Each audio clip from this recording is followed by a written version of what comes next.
So here is a movie that I remember the advertisement for. Remember Me, the Mahalia Jackson story.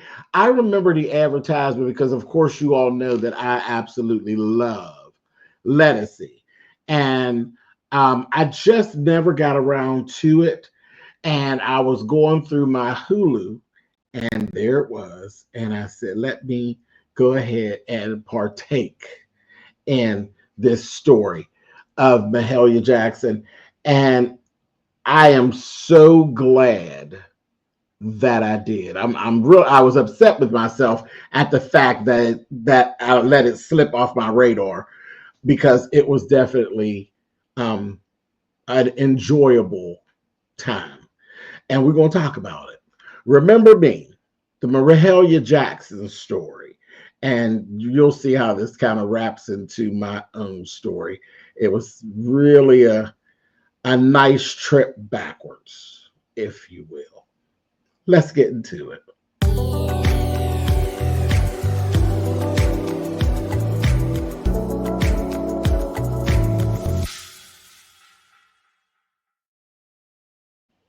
Hey guys, thanks so much for clicking on the video. This is my review for Remember Me. It's the Mahalia Jackson story. Mostly all really good. Mostly all really good. Some other things I kind of said, well, why did we take that approach? But overall, really a good production. It really, really was. Let me first say that I have a huge appreciation for the way that the story was crafted and the way it was shot. Because biopics, for me, and I know exactly why I kind of slipped from out of my radar. I don't really enjoy watching biopics because generally you're watching a biopic, person's not here anymore for the most part. Most times when we're looking at a biopic, this person has passed on. So it's a thing where I find myself waiting for the end, like for the part, like you get like anxiety building up because you know at some point you're going to get to the part where this person has actually left the earth, and you go back to when you remember when they left, and it's just never a good feeling.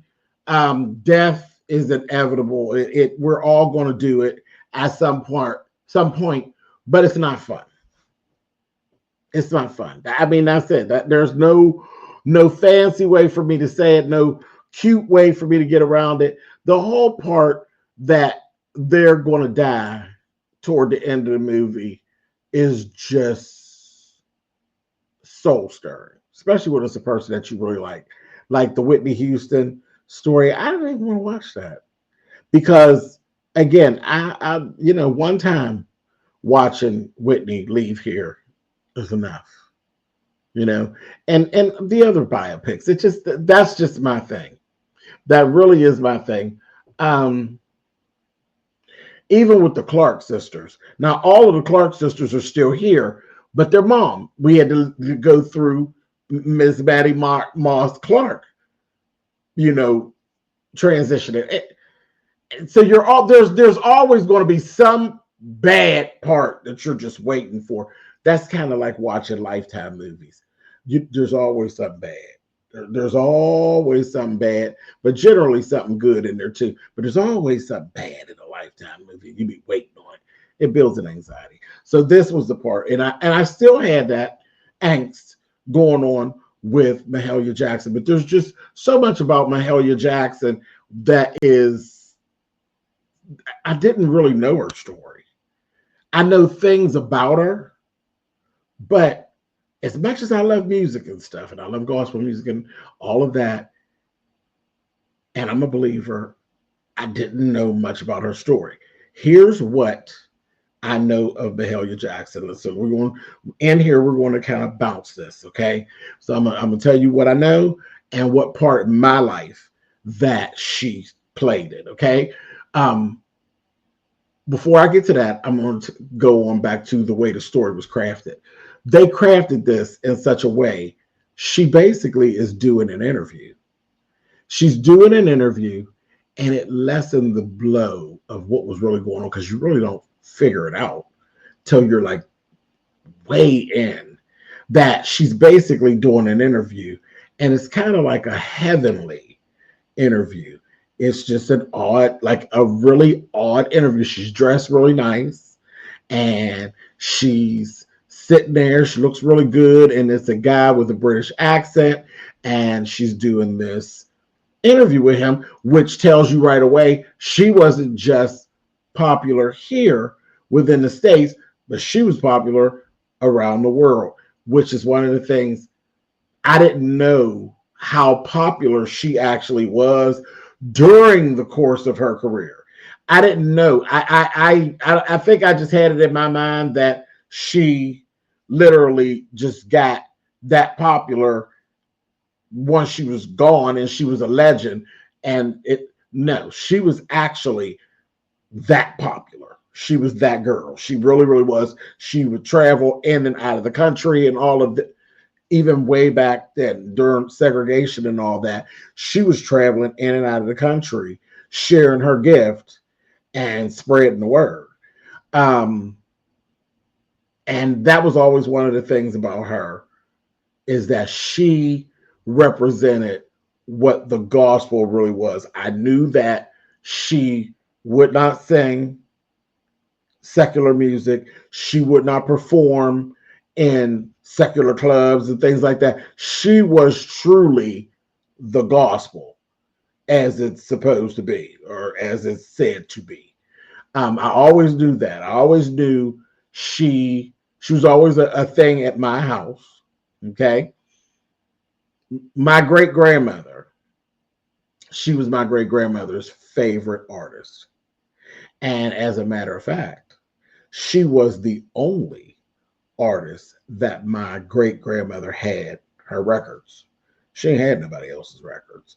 Now, my grandmother and my mother had other stuff. Like, I got all my mother's records. Like, that's how I fell in love. I was so young, and I knew like the Supremes and stuff like that. You know, those songs were way before my time, but I knew them because I had my mother's albums and stuff. And you know, my mother, she's like, she's not a lover of music like me. She loves specific songs, where I am like a melting pot. I love every genre of music that there is. Everything. Classical, gospel. My least favorite is rap, but there's rap songs that I absolutely do like. But yeah, there's no type or style of music that I don't like. I like a ukulele, baby. I like a piano. I like a synthesizer. I like some computers. You know, it just, you know, I love music.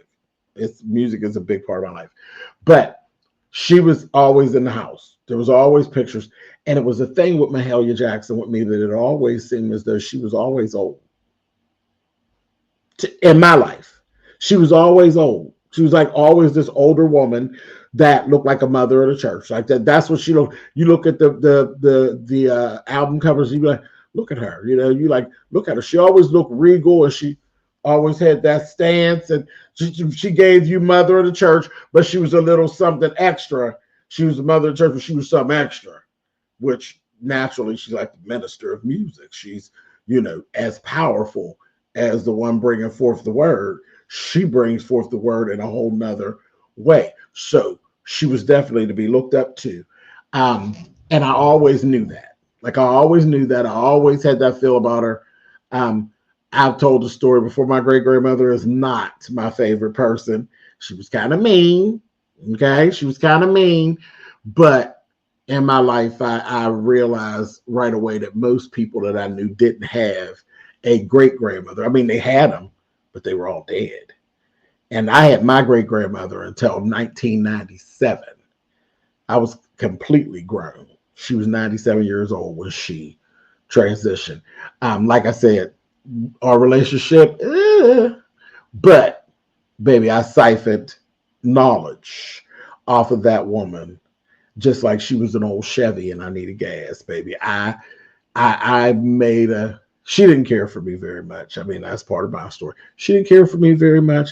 I didn't care for her very much. I respected her, and then I loved her for what it was that she represented. And that was what I was supposed to do. That's what I was supposed to do. I learned at a very early age. Life is not fair.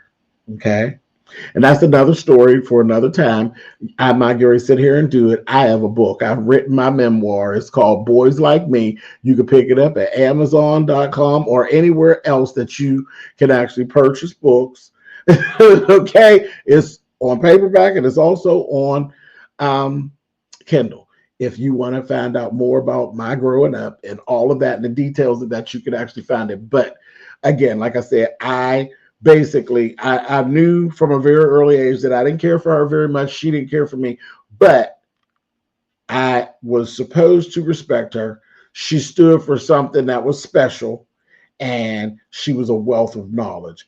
And I've always pulled knowledge about everything that I could from her.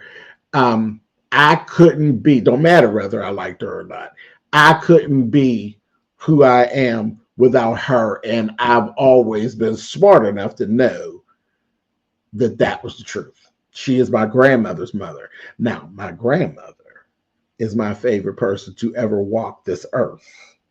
Okay?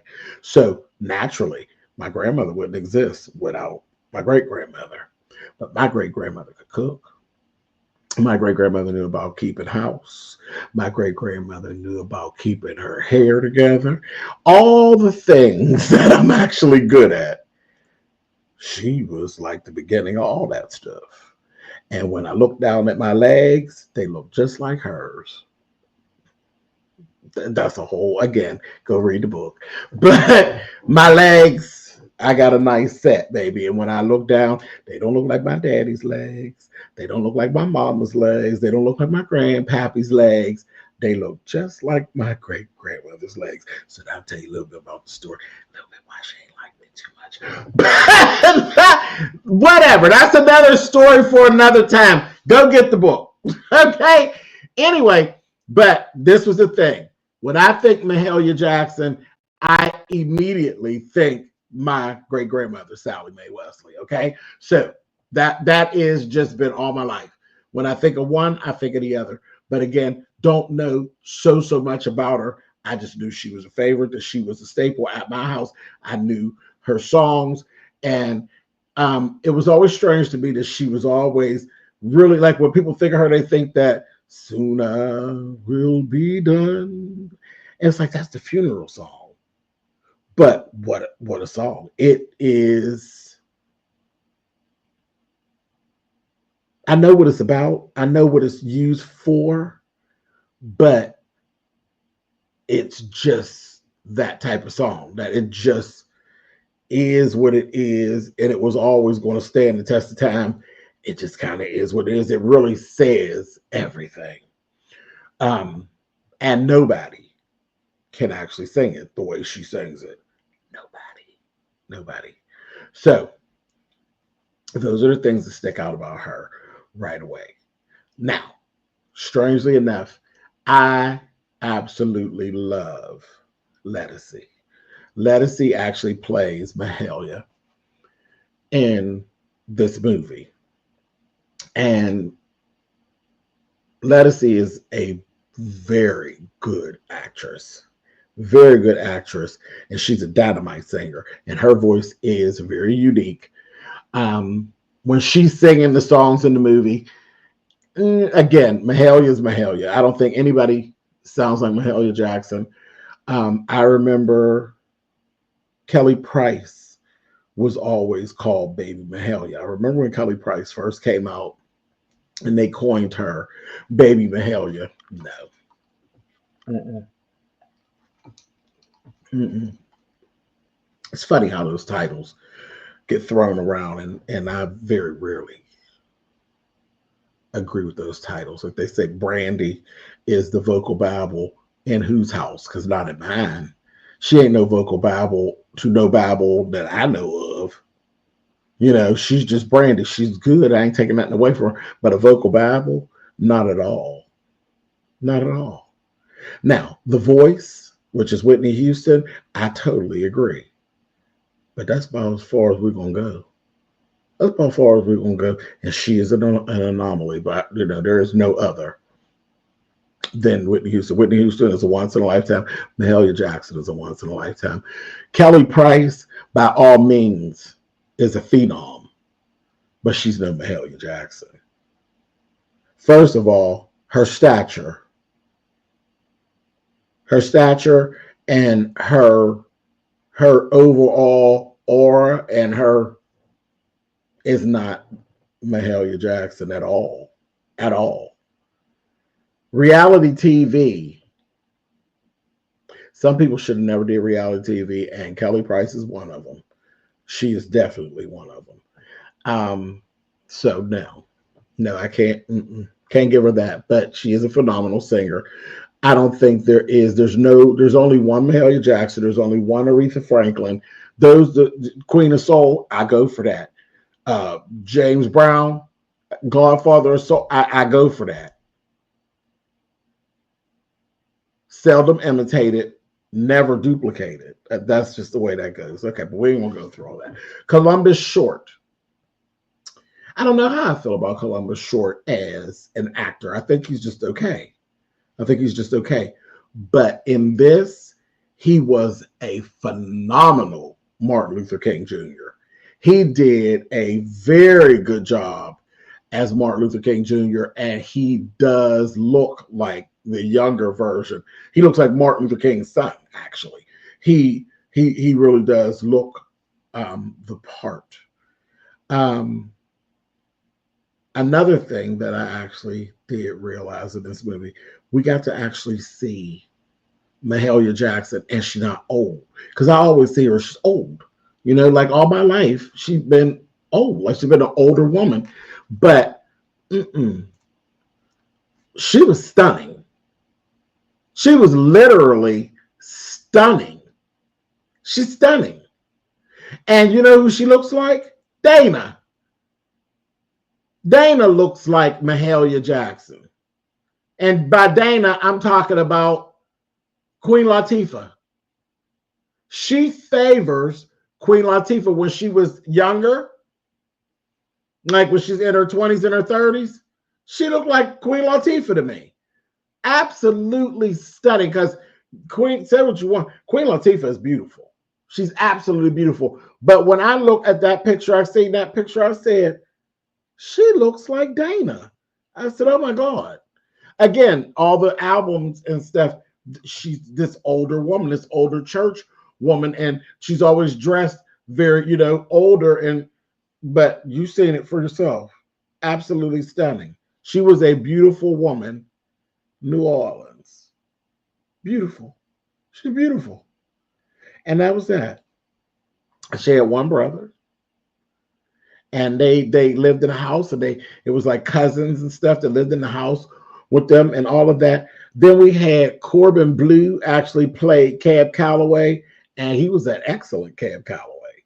He really was. He did a really good job playing Cab Calloway. And then we had Aunt Viv, the original Aunt Viv. Jana Huber actually played Aunt Duke. Aunt Duke was a mean. Here's the thing.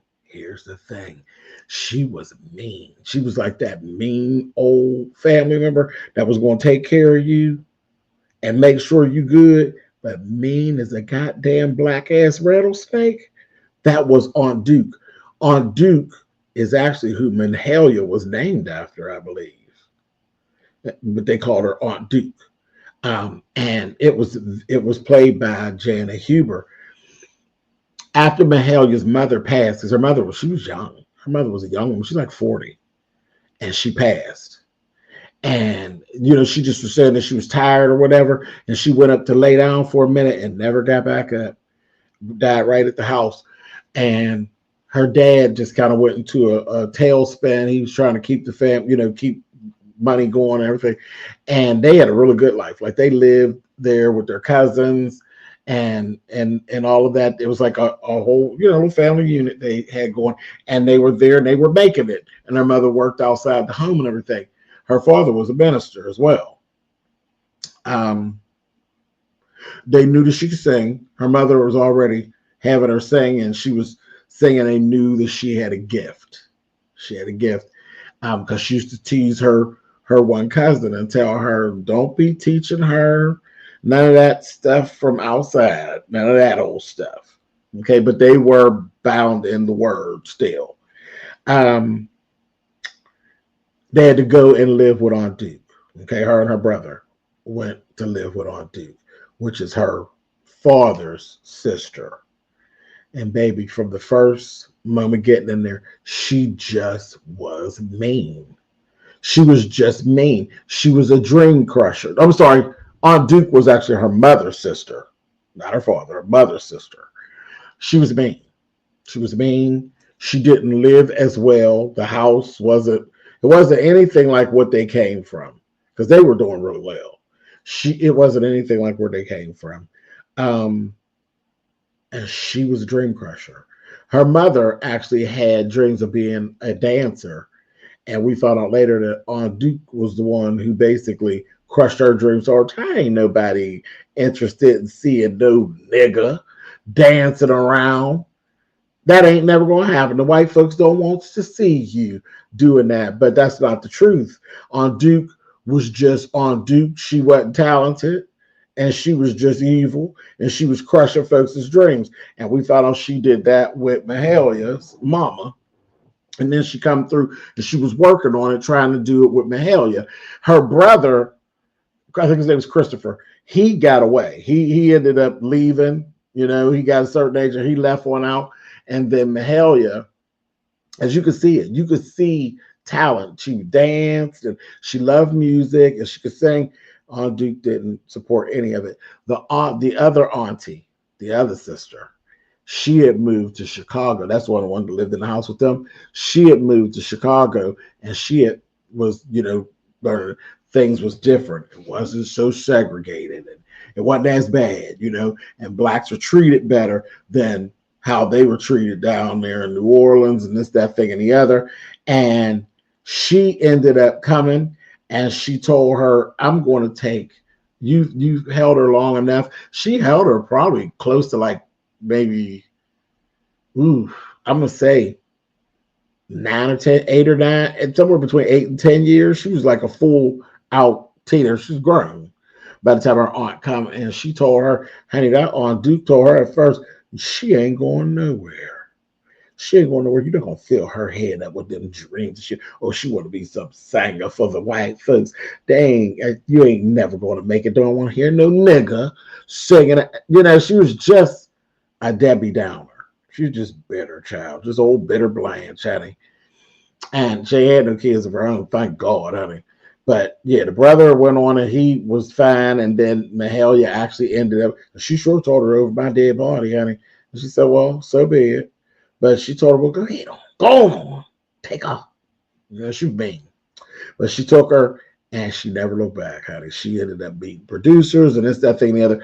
And we seen as her career, literally, it just popped right off. Of course, she got like a bad deal and this, that, thing, and the other, but she only did gospel.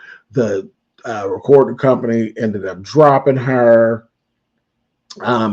because it got to a point she was doing real, real well at first, because again, ain't nobody heard, nobody like her. So she was doing real, real well, writing her own music and all of this. Of course, she wasn't making the type of money. Of course, they were siphoning it off and they was getting her. She's in Chicago. They was getting her, child. She ended up going on off in the story.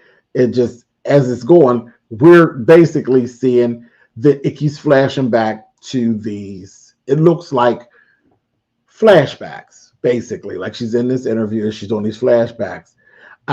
But again, it was like a whole heavenly interview.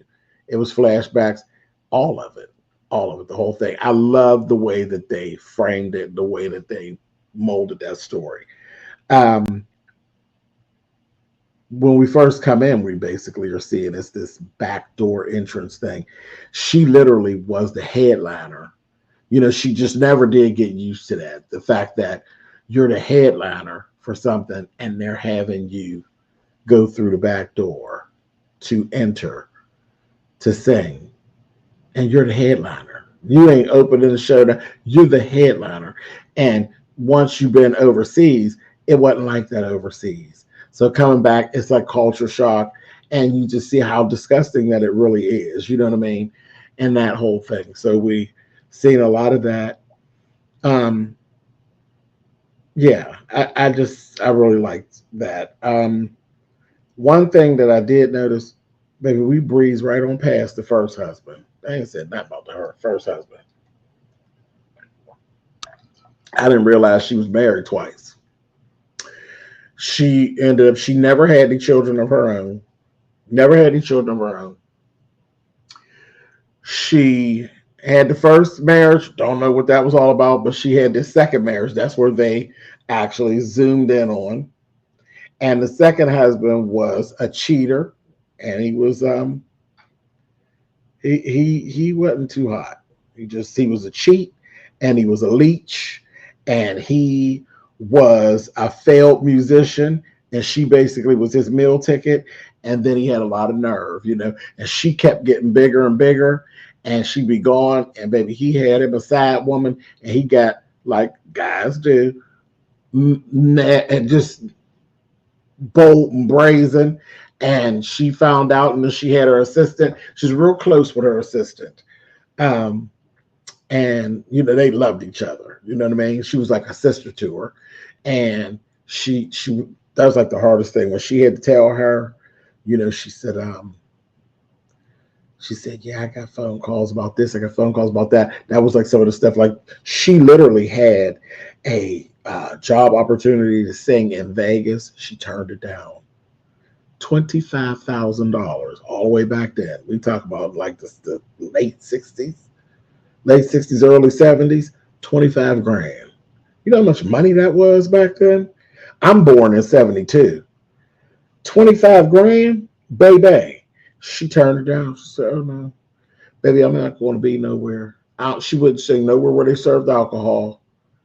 Nowhere that was the devil's playground. I'm not singing. I don't care if they clean it up for the night no, I'm not doing it. She turned down the Apollo Theater.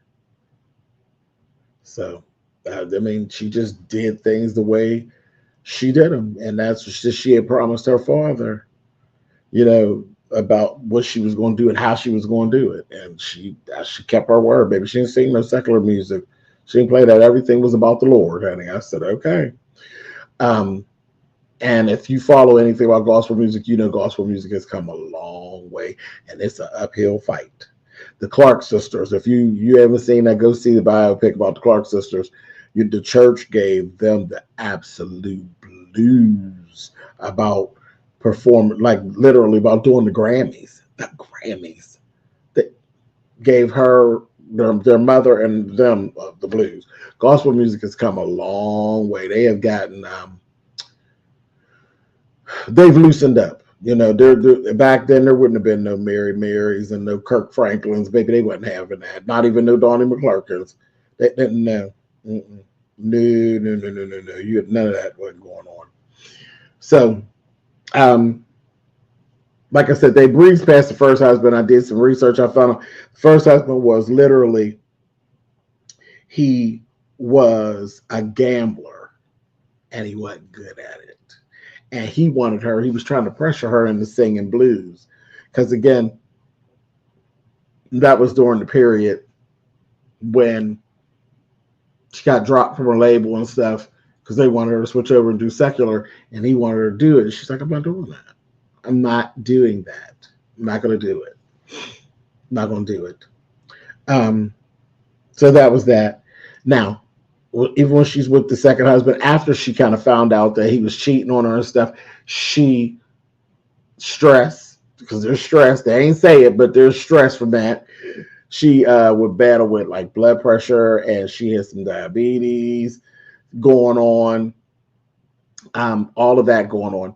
Then we started to see that she's having some complications, but she just would deal with them, and she kept it moving. Then we actually move into what this movie really did focus on a lot, was her friendship with Dr. Martin Luther King. See, I knew a bit of it, but I wasn't so sure. I didn't realize her and Dr. Martin Luther King were like this. So they were spiritual brother and sister, literally. But the connection between them, you talking about platonic male and female friends, that was Mahalia Jackson and Martin Luther King. They were an actual beautiful brother sister, spiritual brother sister, platonic friend. I'm like, he was like her soulmate basically, but they just kept it as what it was. I mean, there was Coretta and then her husband too, so you know it was what it was. But you know, they always say that people who give their self for the mission, like both of them, they always got to go somewhere to fill back up. They were that for each other. Like there's a scene, it was a beautiful, beautiful scene where he called her and he said, I had a really bad day today. Like it was a really long day and they're showing the protest and she was out there. She was out there doing the stuff with him, you know, and she just went on and she told him, baby, what God put on her heart, honey. And that was the thing. Again, she was the real deal, like real deal Holyfield. She wasn't this made up Christian like you see gospel singers that you know, you like that fuckers of the world.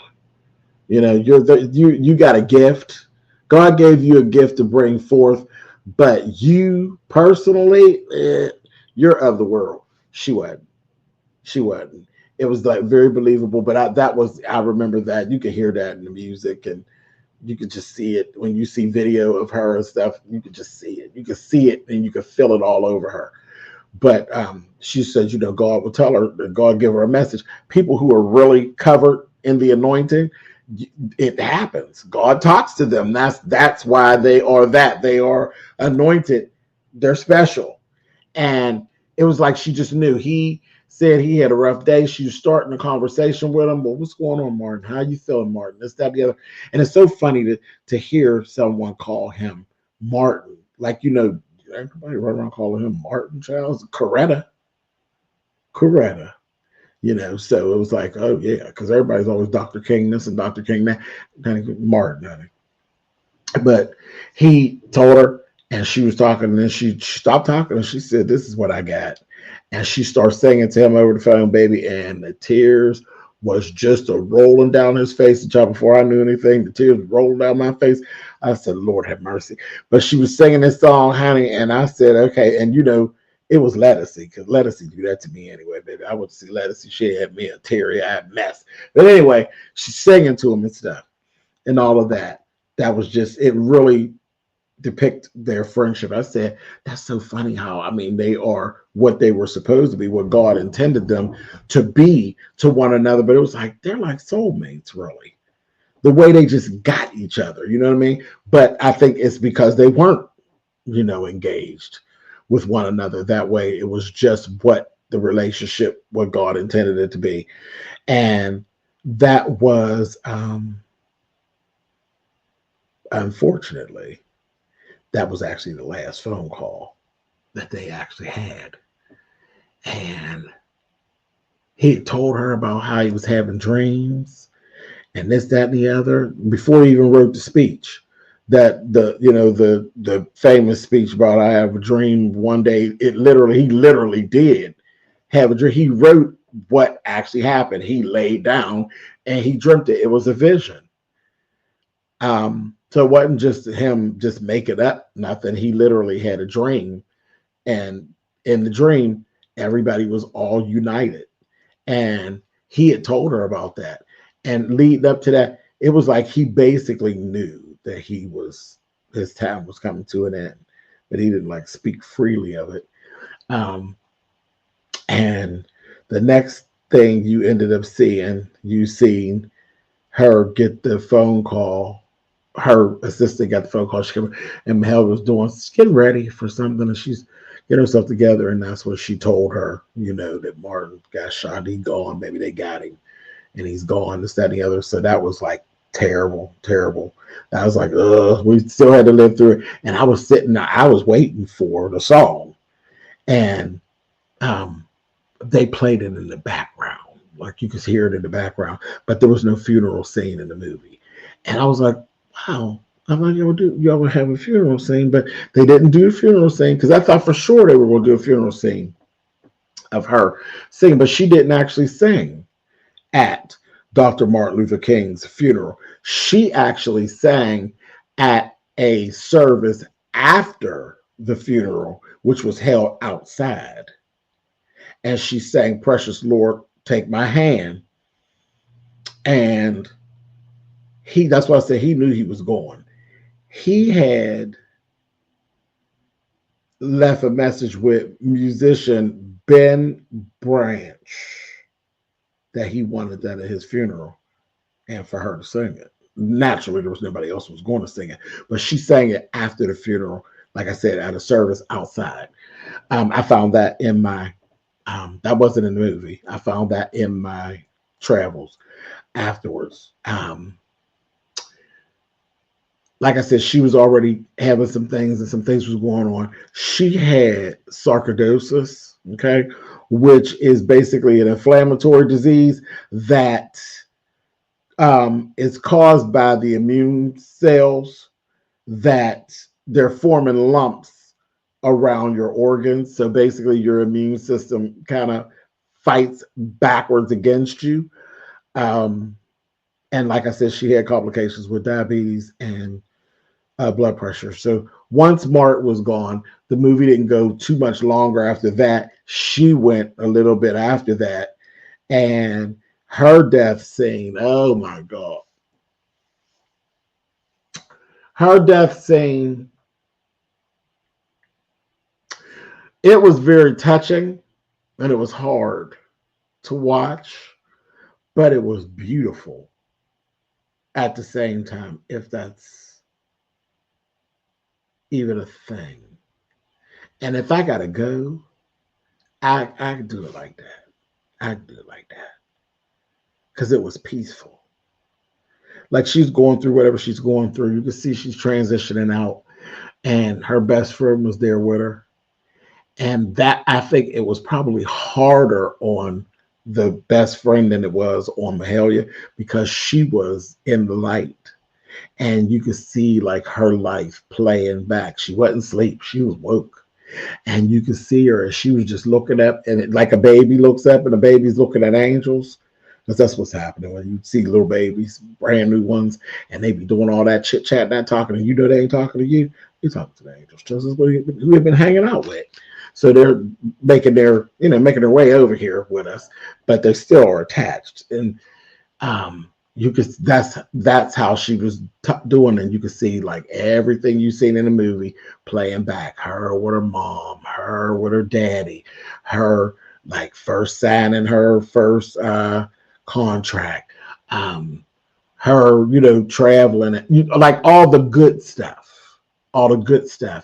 and then the last thing you see, that's when I was done. I was done when she was like, I can see my mama, and that's she want to be with her mom because that's what her friend, she told her, she's like, oh, I'm so tired of this, that, and the other. She said, just sing me a couple bars of that song you like. And that's what she's saying about she's doing the thing, and then you start hearing her do the verse in our song with, I want to see my mother and I want to be with my mother. I want to go home and see my Lord. And you see her as a little girl, cute, because there's a cute little girl to play her with the little pigtails as a little girl. You see her, and her mother was beautiful. She's right up there with her mama, because you seen her mama dancing when her mother had told her earlier on that she had dreamed of dancing and all that. And then you see her sitting on the porch with her mother. And I was like, oh my gosh, she's gone, honey. She is gone. And that's when I realized, I said, oh my gosh, this whole movie was actually done. This is not a real interview. It was a heavenly interview, just going back over what was going on. It was he asked questions and they just filled in the blanks with the flashbacks. I said, oh, that was so slick how they did that. I loved it. I absolutely loved it. I really appreciated it. It was really, really good. You definitely have to go see this. She was 60 years old when she passed, which is crazy because I'm 52.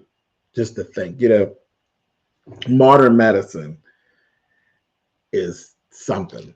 Is something, and how a lot of people are living longer than they would back in the day.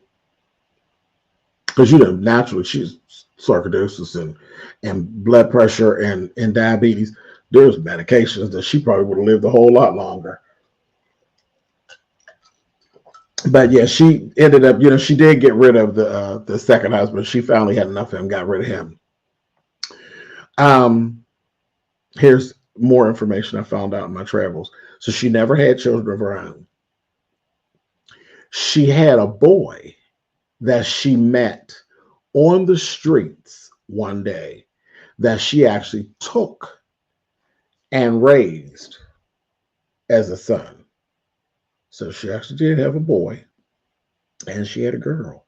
Her second husband actually had a daughter, and she took to that child too. And I read somewhere that she had left like $10,000 in her will to that daughter.